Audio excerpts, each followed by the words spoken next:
예, 제가 영화의 한 장면을 보여드릴 텐데요. 이 영화 속에 나오는 저 흑인과 백인이 하는 일이 무엇인지 여러분들 한번 상상을 해 보셨으면 좋겠습니다.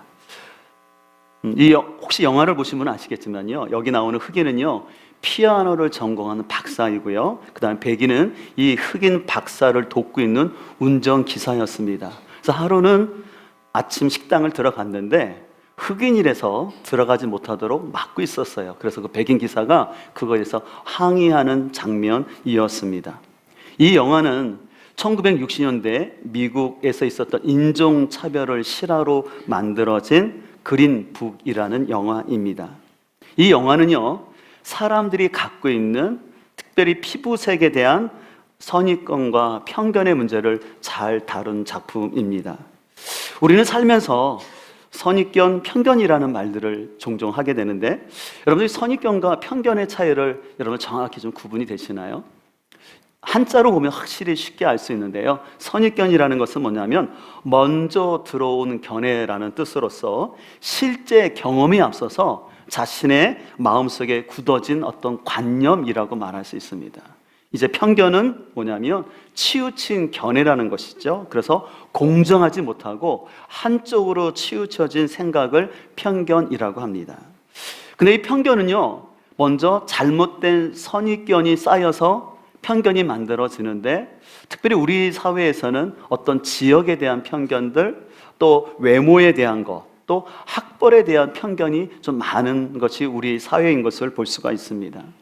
여러분들 오늘 본문에도요, 이러한 선입견이 있었음에도 불구하고 예수님을 만난 이야기가 기록되어 있는데요. 오늘 45절을 우리 같이 한번 읽도록 할까요? 같이 읽겠습니다. 빌립이 나다나엘을 찾아 이르되 모세가 율법에 기록되었고 여러 선지자가 기록한 그 일을 우리가 만났으니 요셉의 아들 나사렛 예수니라. 예, 여기 보면 율법과 여러 선지자라고 말하고 있는데 이것은 바로 구약 성경을 말하는 것입니다. 빌립이라는 제자가요, 이제 예수님을 만났어요. 근데 그 예수님을 만났는데 이분이 구약 성경에서 그렇게 말씀하셨던 메시아, 구원자라는 사실을 알게 되었습니다. 그래서 빌립은 너무 기쁜 나머지 이 사실을 자신의 친구인 나다나엘에게 찾아가서 자신이 메시아를 만났다라고 얘기합니다.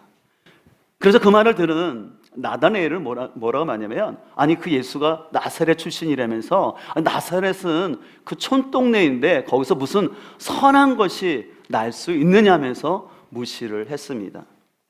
왜냐하면요, 그 고고학 발굴에 의하면 이 나사렛이라는 곳은요, 한 24가구 정도만 사는, 인구도 200명밖에 안 되는 아주 작은 마을이었습니다. 그래서 여러분들 유대의 역사관 요세푸스라는 사람이요, 그쪽 갈릴리에 있는 도시들의 명단을 한 204개를 기록했는데, 마을들을 기록했는데 거기에 나사렛이라는 이름은 들어가지가 않아요. 그리고 여러분 구약 성경에도 나사렛이라는 단어가 한 번도 등장하지 않습니다. 그래서 나다나엘 입장에서는요, 아니 구약 성경에도 한 번도 기록되지 않았고, 그리고 북쪽 갈릴리에서도 무시하고 있는 그런 촌동네인 깡촌에서 어떻게 성경에서 말씀하신 메시아가 태어날 수 있느냐라고 그는 거절을 했던 것이었습니다. 아마 저 같은 경우도 그런 얘기를 한다면 저도 무시했을 것 같아요. 자, 그래서 어쨌든 오늘 나다나엘 역시도 자신이 갖고 있는 경험 때문에 예수님을 처음에 무시하는 모습을 보이게 됩니다. 오늘날도요, 우리가 하나님을 믿는 것, 특별히 기독교 신앙을 받아들임에 있어서 우리가 교회에 나온다라는 것은요, 많은 선입견과 이 낯섦을 극복하고 나와야 되는 어려운 과정인 것을 볼 수가 있어요. 특별히 요즘은 특별히 교회에 대한 부정적인 선입관들이 참 많이 있기 때문에 우리가 좀 교회 나오는 거 쉽지가 않습니다. 22년도에요, 국민일보에서 우리나라 국민들을 대상으로 종교에 대한 호감도를 조사했어요. 우리나라 국민들이 제일 호감을 갖는 종교는 무엇일까요? 불교였습니다. 그 다음은 천주교, 세 번째가 기독교로 나왔어요. 개신교로 나왔어요. 네. 자, 그러면 사람들에게 물었어요. 그러면 왜 개신교에 대해서 호감을 갖지 않느냐라고 물었어요. 그럴 때 사람들이 뭐라고 말하냐면, 교회는 너무 배타적인 것 같다. 다른 종교에 대해서 배타적이고, 또한 교회가 물질적인 것 같고, 또한 위선적, 이중적이다. 그런 것 때문에 비호감을 갖는다라고 대답을 했습니다. 올해 조사에 의하면 이 호감도가 훨씬 더 낮아진 것을 볼 수가 있어요. 저는 이런 조사를 보면서 어쨌든 간에 사람들이 이 교회에 대해서 이런 안 좋은 이미지를 가진 것에 대해서 저와 같은 목회자나 또 먼저 믿은 우리들이 더 우리 삶을 뒤돌아보고 더 온전한 삶을 살아야 되겠다는 생각을 하게 됩니다. 그런데 여러분, 한편으로는 이 우리 복음이 갖고 있는 그 성격 때문에 사람들에게 배타적으로 보일 수밖에 없다는 사실을 우리는 인정해야 됩니다. 왜냐하면 우리 개신교는 오직 예수 그리스도만이 구원자라는 이 진리를 선포합니다. 그리고 예수 그리스도만을 사랑하기 때문에 다른 종교는 인정을 하지만 구원이 있다고는, 그 다른 종교에 어떤 구원의 진리가 있다고는 우리가 얘기하지 않는 것이죠. 그러다 보니까는 이 개신교가 다른 종교에 비해서 배타적으로 보일 수밖에 없는 그 현실이 있습니다. 이걸 좀 더 쉽게 설명하기 위해서, 여러분들 만약에 우리가 결혼 전에는 내가 다른 사람들 만날 수 있지 않습니까? 그러나 내가 결혼을 했어요. 그러면 내가 결혼을 하면 한 사람만 사랑하면서 다른 이성에 대해서는 배타성을 갖는 것이 그게 진정한 사랑이겠죠.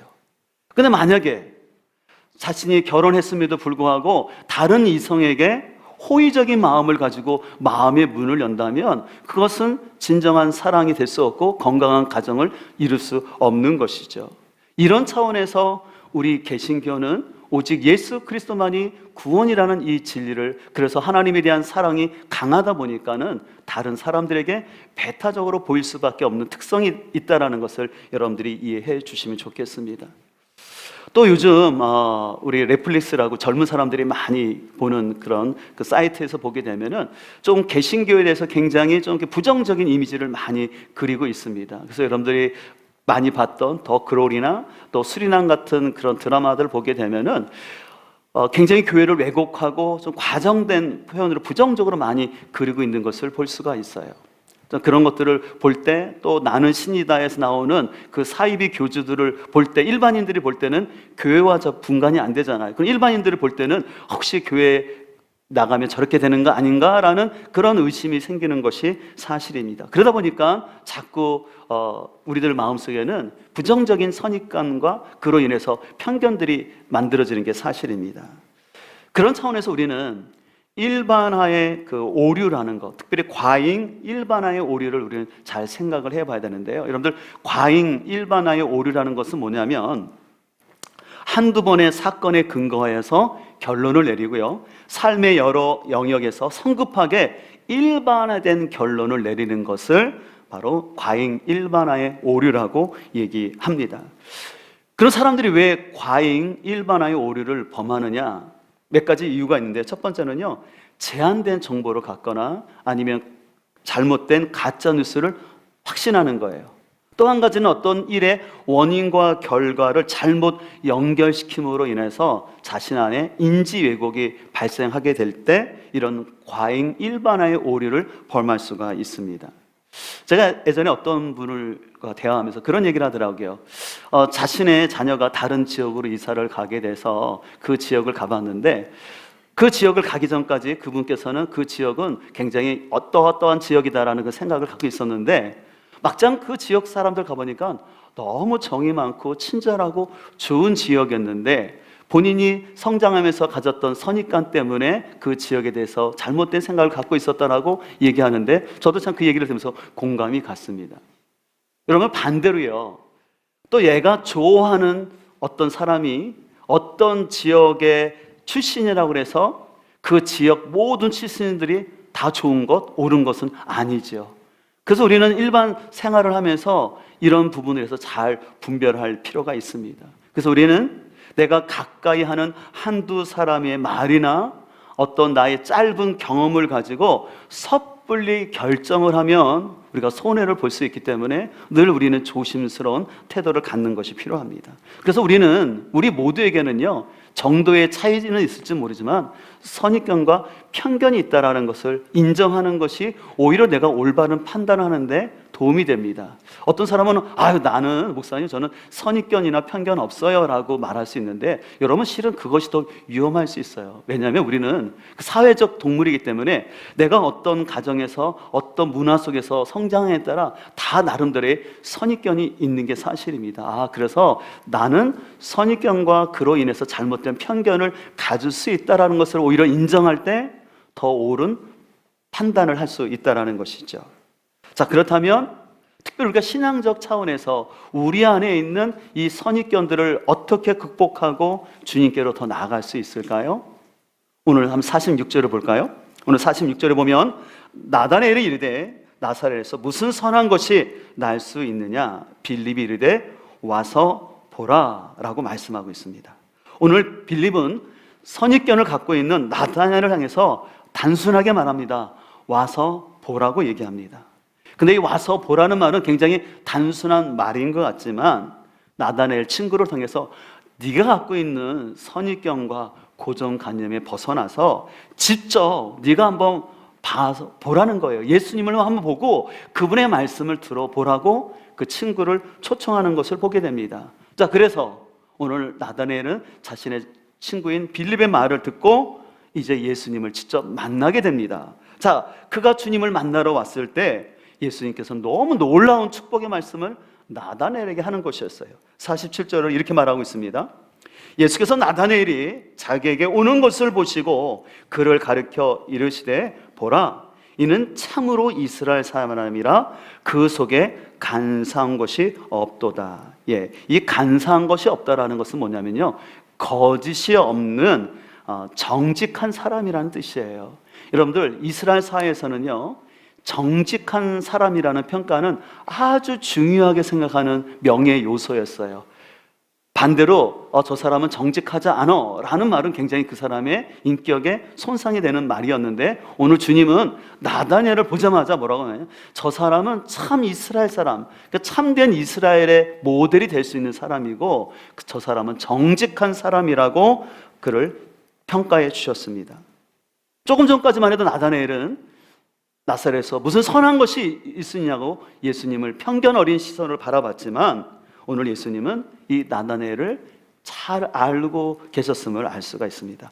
그러자 오늘 나다나엘은 한 번도 자신을 보지 못했던 예수님이 자신을 너무 귀하게 평가하자 어떻게 아느냐고 묻습니다.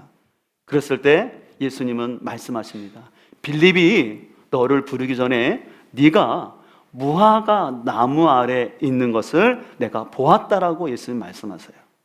여러분, 무화과 나무 아래 있다는 게 무슨 의미일까요? 당시 경건한 유대인들은요, 무화과 나무 아래에서 하나님을 찾는, 그런 하나님을 갈망하는 그 태도가 무화과 나무 아래에서 경건의 시간을 보내고 있었습니다. 그런 차원에서 예수님은 이 나다나엘이 참으로 하나님을 찾는 사람이었다는 것을 인정했습니다. 자, 그러자 오늘 예수님을 만나기 전까지 편견 가운데 있었던 나다나엘은요, 49절에서 이렇게 말씀합니다. 49절을 볼까요?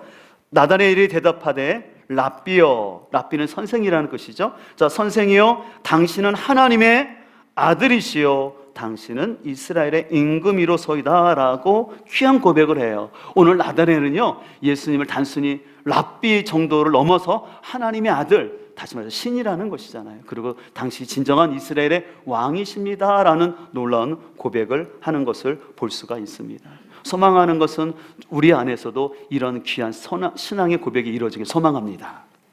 근데 여러분, 지난주에 제가 믿음은 해석이라는 말씀을 잠깐 드렸어요. 뭐냐면 우리는 내 삶에 뜻하지 않는 상처가 있을지라도 그 상처의 허들을 넘어서 예수님을 신뢰하며 나아갈 수 있도록 내 상황을 새롭게 해석하는 것이 필요하다고 말씀을 드렸는데요, 저는 또 다른 차원에서 믿음은 과정이라고 말할 수 있을 것 같아요. 왜 과정이냐면요, 우리가 자신이 갖고 있는 세계관에서 새로운 가치관을 받아들이는 것은 결코 쉬운 게 아닙니다. 특별히 40 중반이 넘어서 새로운 가치관, 특별히 새로운 종교를 받아들인다는 것은요, 진짜 쉬운 일이 아닙니다. 그렇기 때문에 사람마다 과정의 시간이 필요해요. 때때로 어떤 사람들은요, 하나님께서 사도 바울을 다메섹에서 만나 주신 것처럼 극적인 그런 하나님을 만나는 경험을 하는 사람도 있어요. 그러나 대부분의 사람들은요, 그런 극적인 상황보다는 과정 속에서 시간이 흐르는 가운데 예수님을 만나게 돼요. 그래서 어떤 사람은요, 이런 경우가 있어요. 사도 바울처럼 주님을 다메섹에서 만나는 극적인 사건이 없었음에도 불구하고 그냥 어느 정도 때가 쟀을 때 내가 하나님의 자녀가 되었구나, 그리고 하나님이 나를 구원해 주셨다는 사실을 마음속에 깨닫게 됩니다. 근데 그것이 거기에 이르기까지 뭐냐면 과정이 필요하다라는 것이죠. 그런 차원에서 오늘 나다니엘이 처음에는 그 불신의 마음이 있었지 않습니까? 그래서 나사렛에서 선한 것이 없다라는 생각을 갖고 있었지만 그는 예수님을 봤을 때 라비어라고 고백하고 더 나아가서는 하나님의 아들입니다라는 그 고백을 했던 것을 우리는 볼 수가 있습니다. 자, 이와 마찬가지로 우리가 신앙생활을 할 때, 또 오늘 이제 나오신 우리 세 가족들 가운데 여러분들이 예수님을 믿는다라는 것은요, 어떻게 보면 굉장히 낯선 거예요. 여러분이 이제 40년, 50년 살아온 인생 가운데 복음을 받아들이고 예수님을 믿는다는 것은 굉장한 낯섦이 있다는 것을 충분히 저는 이해합니다. 그렇기 때문에 여러분들 낯설다고 포기하지 마시고요, 여러분들이 한번 주님께 나오는 것입니다. 그래서 오늘 그 빌립이 와 보라 했던 것처럼 이 와 보라는 것은 한번 예수님을 직접 보라는 거예요. 그리고 예수님의 말씀 한번 직접 들어보라는 것입니다. 그리고 한두 번 나오는 것으로 이제 나하고는 안 맞구나, 그런 결정하지 마시고요, 여러분들이 한번 주님께 나왔다면 예수님의 말씀을 들을 때까지 여러분들이 그 과정의 시간들을 잘 이겨낼 수 있기를 소망합니다. 왜냐하면 여러분들 결혼할 때 여러분들은 여러분의 배우자를 봤었을 때 첫눈에 딱 마음에 들으셨나요? 첫눈에 반한 분들도 있지만 제가 우리 권사님들 만나서 얘기하다 보면요, 목사님 전혀 제 스타일 아니었어요, 저하고 안 맞았어요, 그런 얘기를 해요. 근데 두세 번 만나다 보니까 만나면 만날수록 제가 가졌던 첫 인상이 아니라 그 사람 안에 참 진실됨을 제가 보게 되었어요 라고 얘기를 하더라고요. 제가 그래서 청년들한테도 그런 얘기 합니다. 청년들도 여러분들 사람 만날 때 그냥 너무 첫인상, 첫 느낌으로 결정하지 말고 한 3번까지는 좀 만나보면서 좀 대화를 좀 해봐라. 그러면 거기서 말이 통하는지를 좀 보라고 저는 이렇게 얘기하는 편인데요. 그래서 여러분들도 주님을 믿는다라는 것은 처음에 내가 어떤 뜨거움이 확 오거나 뭐 영적 체험이 확 일어난 것도 있지만 제가 보면 별로 그런 것들이 안 나타날 수 있어요. 왜냐하면 아직 내 안에 갖고 있는 또 선입견들도 있고 또 성경에 대한 지식이 좀 부족하기 때문에 그런 낯섦이 있거든요. 그러나 여러분들이 그 과정을 잘 이겨내는 것이 필요합니다.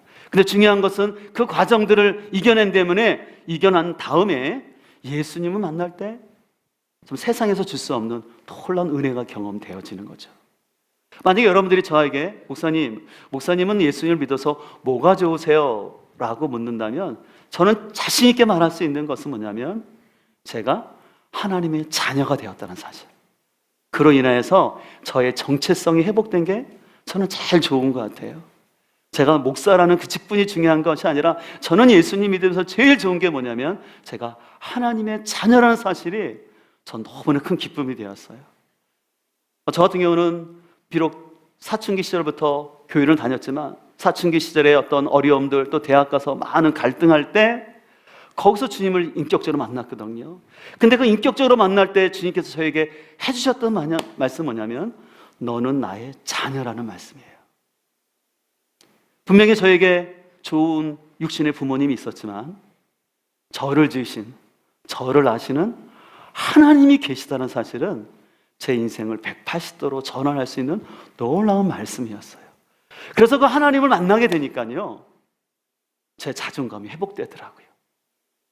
그리고 저의 새로운 삶의 가치관들이 이제 바뀌는 것을 볼 수가 있어요. 여러분, 그렇다고 해서 한 가지 오해하지 말 것은 내가 하나님의 자녀가 됐다고 해서 모든 문제가 다 해결되는 건 아니에요. 여전히 문제가 있어요. 여전히 해결할 것들이 있고요. 여전히 많은 기도 제목이 있어요. 그러나 그 여전히 문제가 있음에도 불구하고 흔들리지 않는 것은 뭐냐면 제가 하나님의 자녀라는 것이에요. 그리고 하나님의 자녀이기 때문에 하나님 늘 함께 하시고 저희 삶을 지켜주시고 인도하시고 더 궁극적으로는 아름다운 천국에 가서 거기서 영원토록 또 하나님을 섬길 것이라는 그 기쁨이 있는 것이죠. 그러다 보니까 요즘 저의 삶 속에서 가장 기쁜 것은 다른 게 아니에요. 예수님을 알지 못하는 사람들에게 찾아가서 예수님을 전하는 거예요.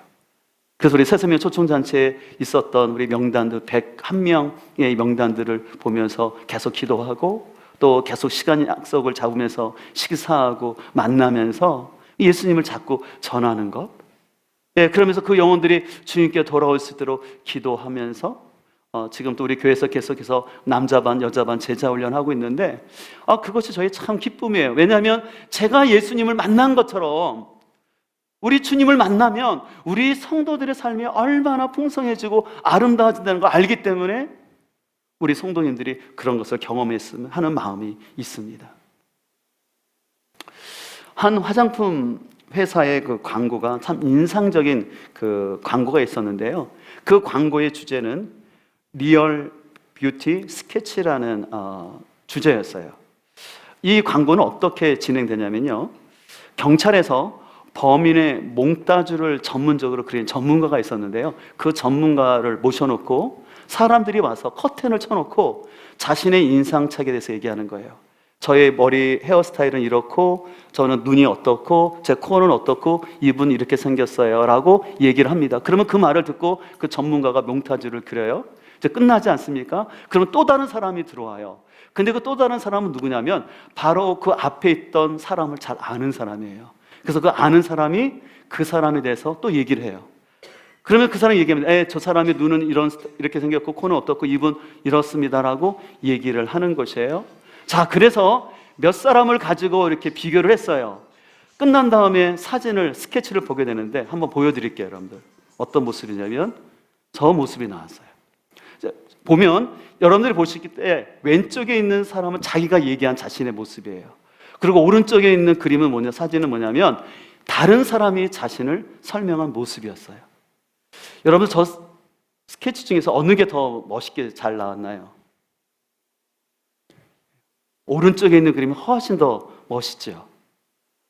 예, 그래서 많은 사람들이 이 결과를 통해서 놀랐어요. 굉장히 이 오른쪽에 있는 다른 사람이 나를 표현하는 게 훨씬 아름답다는 것을 알게 됐어요. 그래서 이 광고의 카피가 당신은 당신의 생각보다 더 아름답다라는 카피입니다. 혹시 우리 젊은 분들은 그 도부에서 만든 이 카피인데요. 참 의미가 있는 것 같아요. 그래서 우리 자녀들에게도 좀 이런 좀 메시지가 필요하지 않을까 생각합니다. 저는 근데 이 광고 카피를 보면서 근데 이 말씀은 어떻게 보면 2000년 전에 우리 주님께서 나다나엘에게 하신 말씀이라고 생각한 거예요.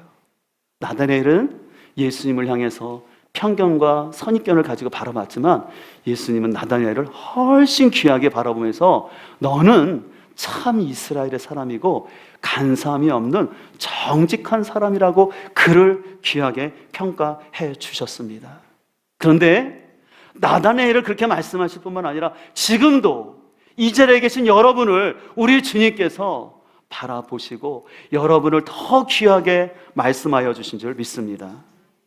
왜냐하면 지금도 우리 주님은 살아 계시고 여러분을 보시고 아시기 때문에 그렇습니다.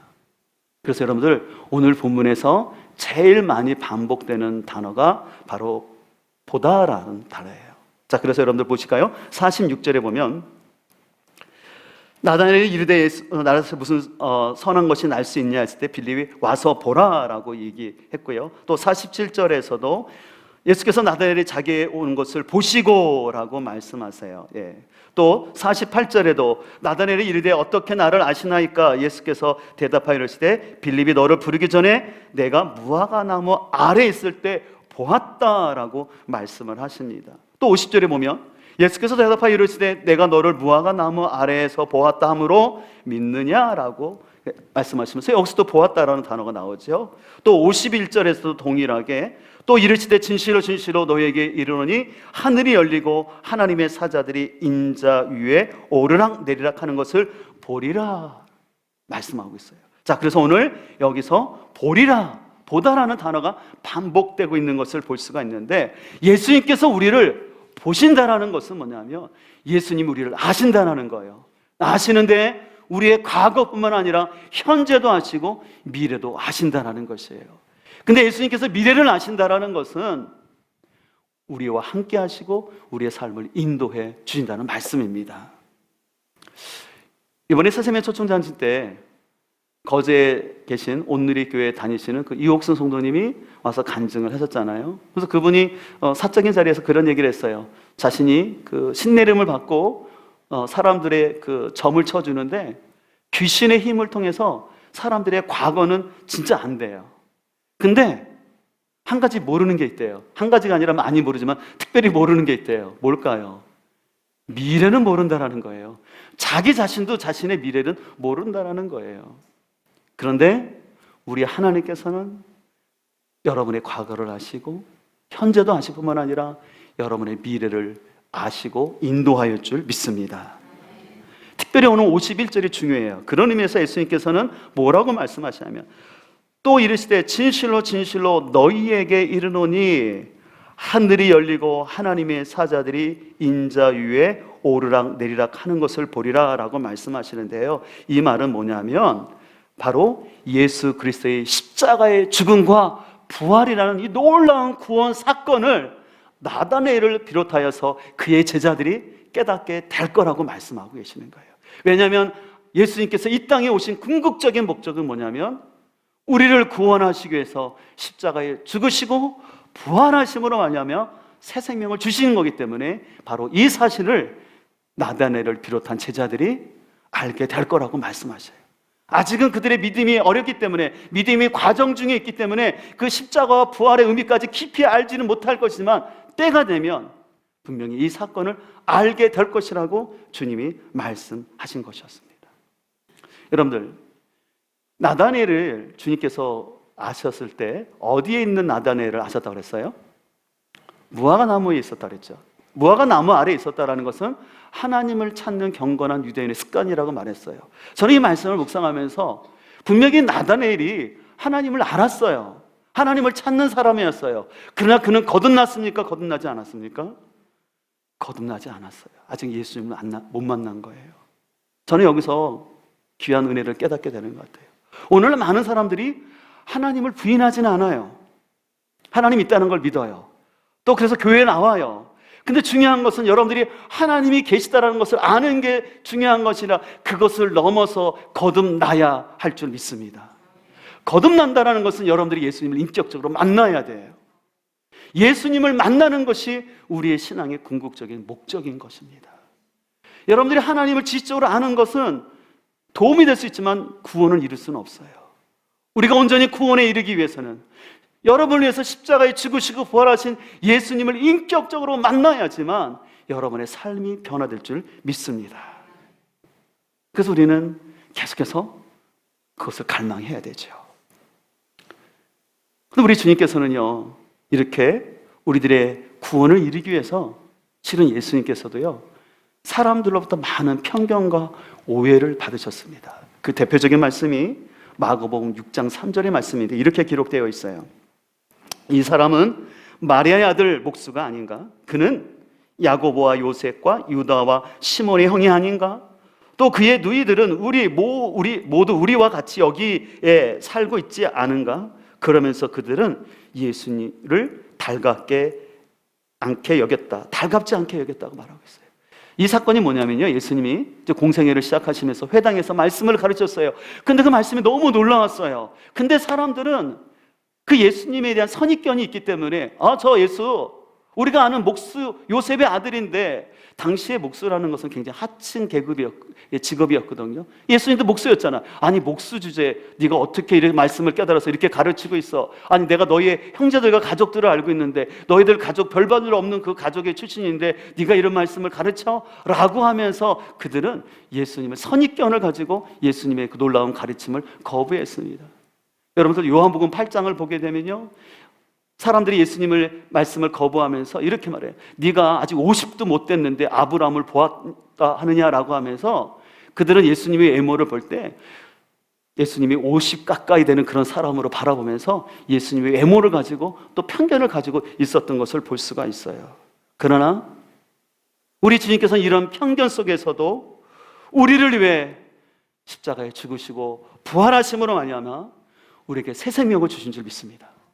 그리고 새 생명을 주심으로 인해서 우리에게 새로운 정체성을 심어 주신 것이죠. 오늘 지금 살펴보고 있는 것처럼 나다나엘은 선입견으로 인해서 예수님을 거부했지만 오늘 나다나엘을 잘 아시는 예수님은 그의 가치를 인정했어요. 나다나엘은 참 이스라엘 사람이고 정직한 사람이라고, 그리고 너는 나의 십자가와 부활의 사건까지도 온전히 깨닫는 제자가 될 것이라고 말씀하는 것을 볼 수가 있습니다.